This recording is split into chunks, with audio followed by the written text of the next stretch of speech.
Hi, everyone, and welcome back to another episode of Behind the Post. I am so excited to introduce you to our guest for this episode. From the rise and fall of MySpace to the rise of platforms like LinkedIn, Instagram, TikTok, Threads, and Blue Sky, she's really seen it all when it comes to social media. Currently, as the social media manager for the global law firm Faegre Drinker, she leverages over a decade of experience with digital marketing and communications to handle all things social media.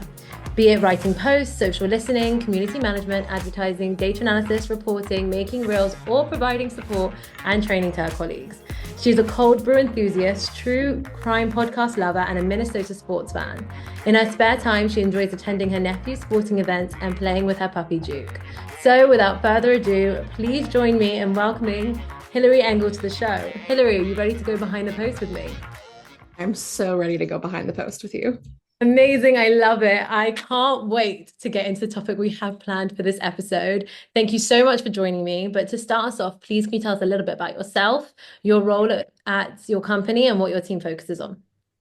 Absolutely. So, like most people, I grew up dreaming of working as a social media manager in the legal industry.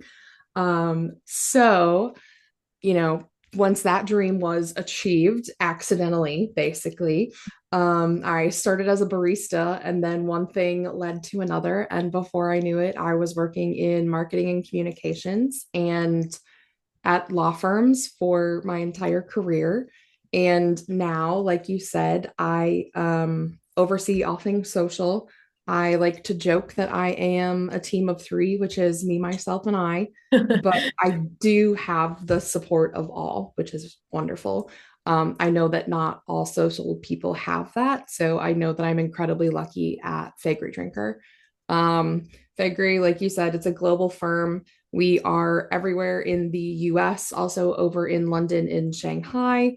And so there are 1,200 professionals as far as attorneys and consultants, and one of me. And so I get to work with all of them on social media things and also with everyone else too. So very busy all of the time, which is good because never bored ever.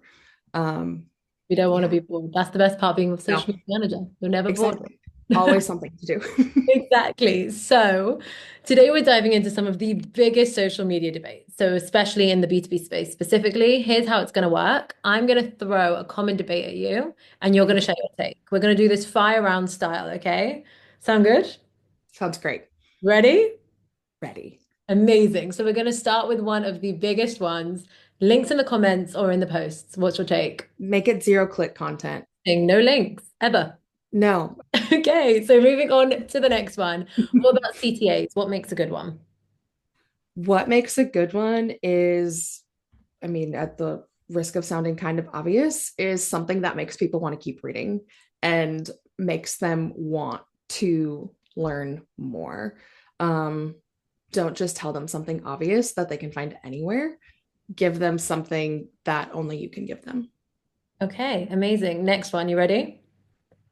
I It's hope a so. classic. The more followers, the better. Is that true or false?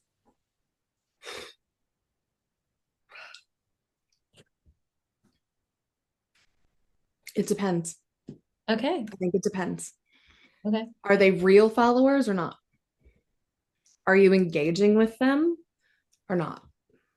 Yeah. Are they from your company, or have you, done the work to build a community and brought them in from outside of the company and actually really built that community and engaged with them? Yeah. If you've done that, then yeah, the followers matter. If you've got like half bots, half your employees, then probably doesn't matter. Not so much. Yeah. Also, you could have less followers, but a more engaged community and the right people following you over having hundreds of thousands of followers that don't want to know what you have to say.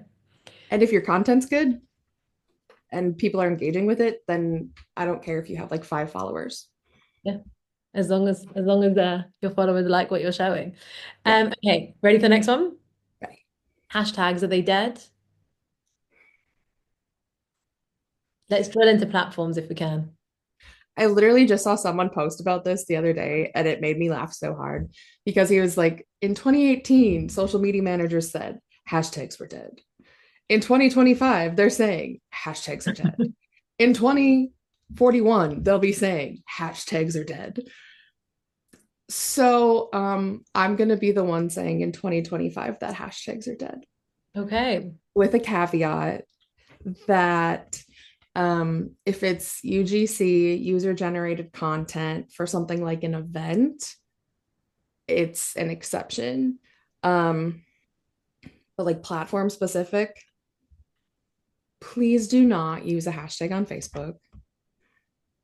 I think they tried to do it and that was really great, but don't, please.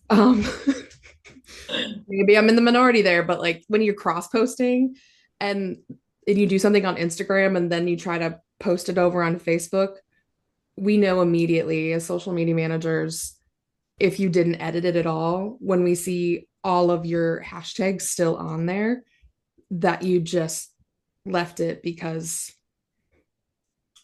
you shouldn't be using that many hashtags on Facebook, let alone any. Um, but speaking of Instagram, they don't actually work on Instagram anymore. They change everything on Instagram all the time. Thank you, Adam.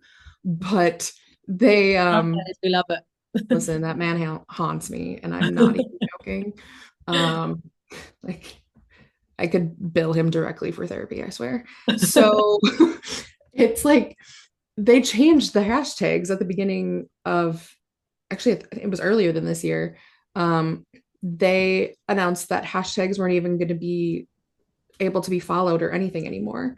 And so why would you be investing all this time into researching and including them if they don't even count anymore? Again, the one exception is an event. If you want to be having those photos that attendees are having, sharing, people still use them for like weddings, things like that. 100%. You do you. LinkedIn.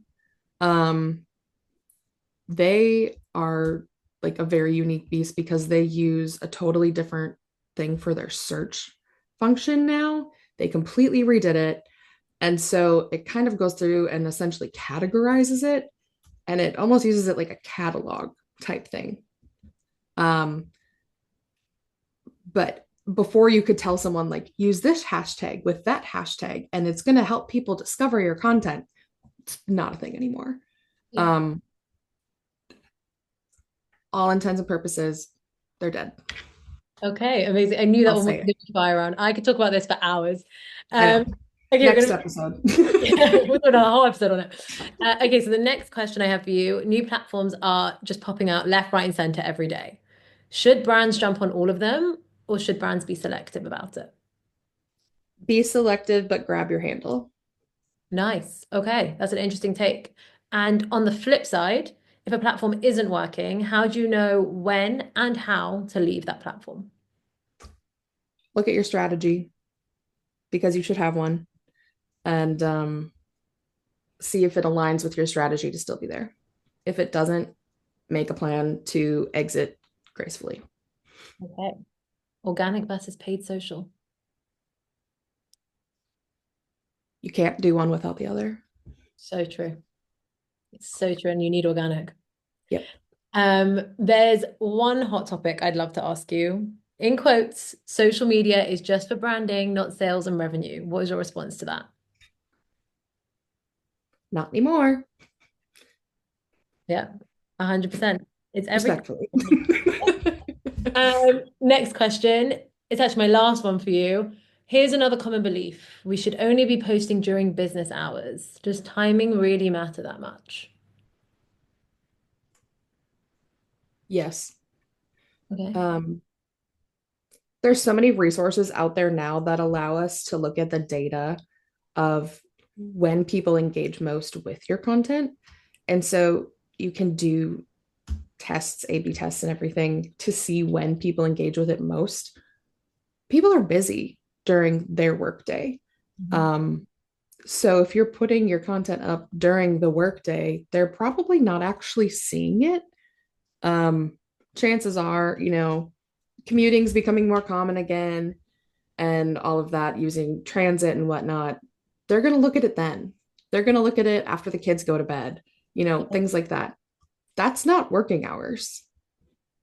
I So, agree. 9 to 5 is not necessary. And in my case, for instance, we have international offices. So when our attorneys in international hours are creating content that's relevant to our clients who are in that time zone, I'm scheduling it for their time zones. So it's not my working hours. I'm not awake when that goes live, Yeah. hopefully. No, for sure. But I also spoke about it with my team here at Octopost. Um, a lot of us open LinkedIn on the weekend. Like, not to encourage everyone to do Yeah. it all the time, but I do. I open LinkedIn on the weekend and I see my notifications and I look at a few posts. So it's Yep. just an interesting thing to think about. So that was an insane round of debates. Thank you. Whoever is listening, please drop what you think below. We want to hear what you think about these takes.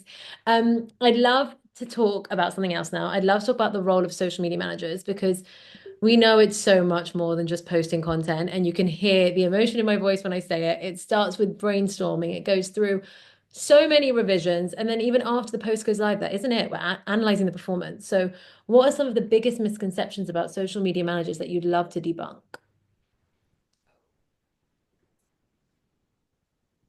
I think one of the things is that what we do is easy. Um, that we're just, the like we sit and scroll on our phones all day. Um, we just write posts and make content. A lot of people don't think about, that the thought that goes into things.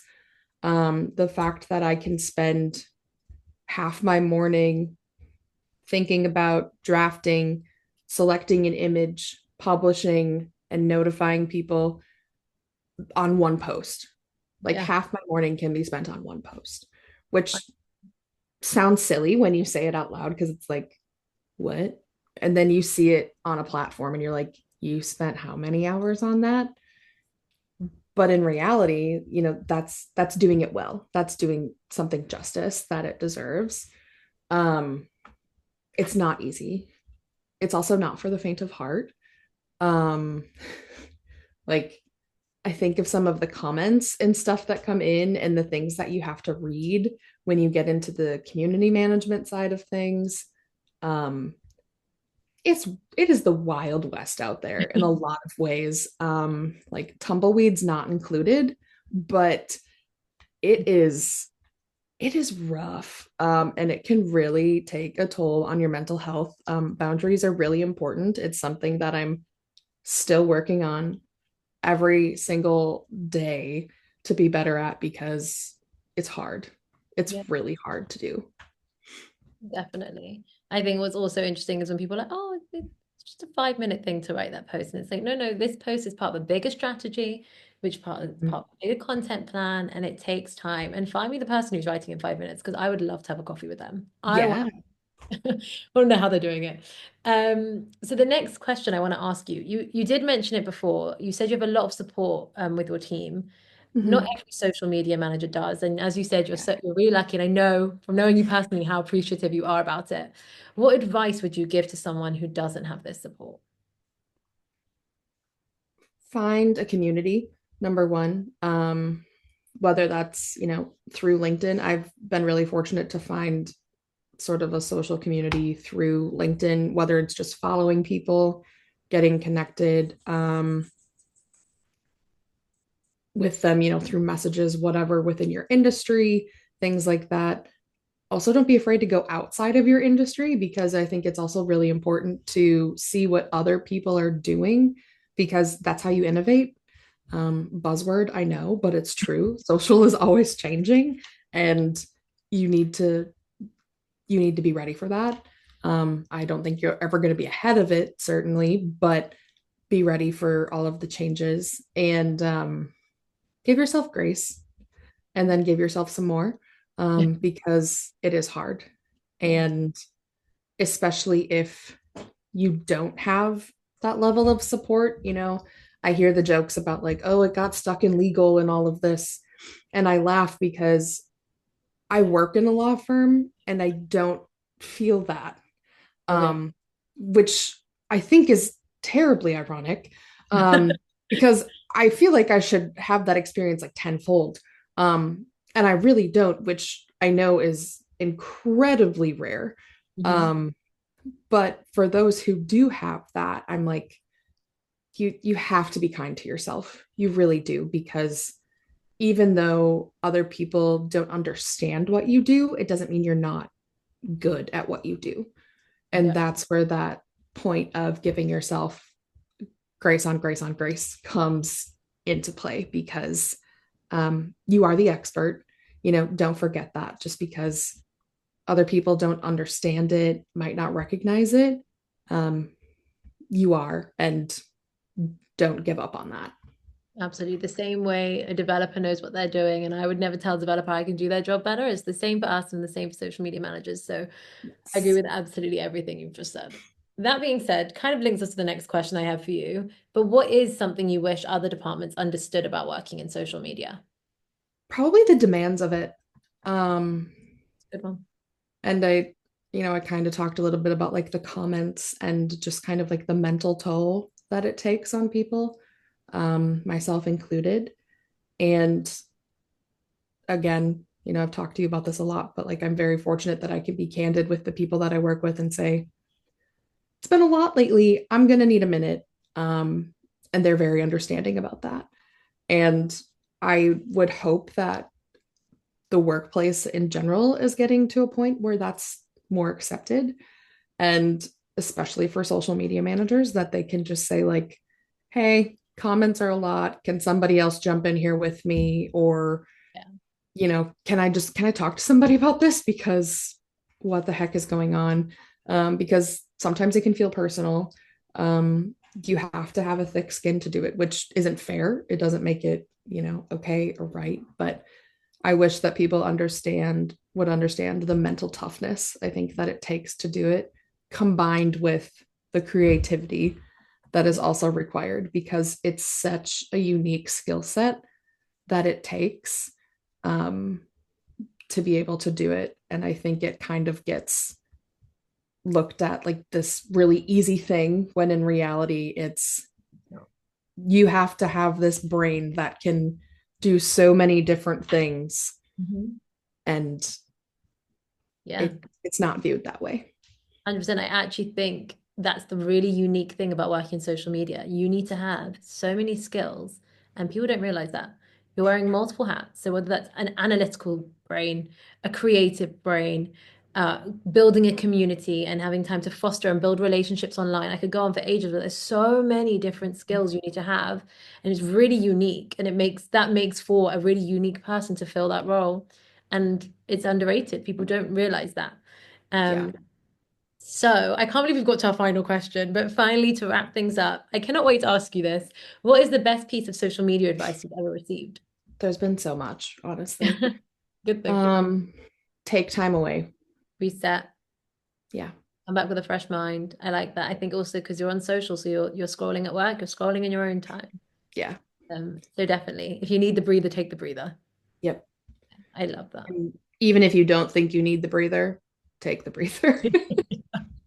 Amazing. Thank you so much for joining me. I've loved having you this episode. To anybody who has listened to the hot takes, we want to hear what you think in the comments. And thank you so much, Hilary, for joining me. Thank you for having me. I loved it.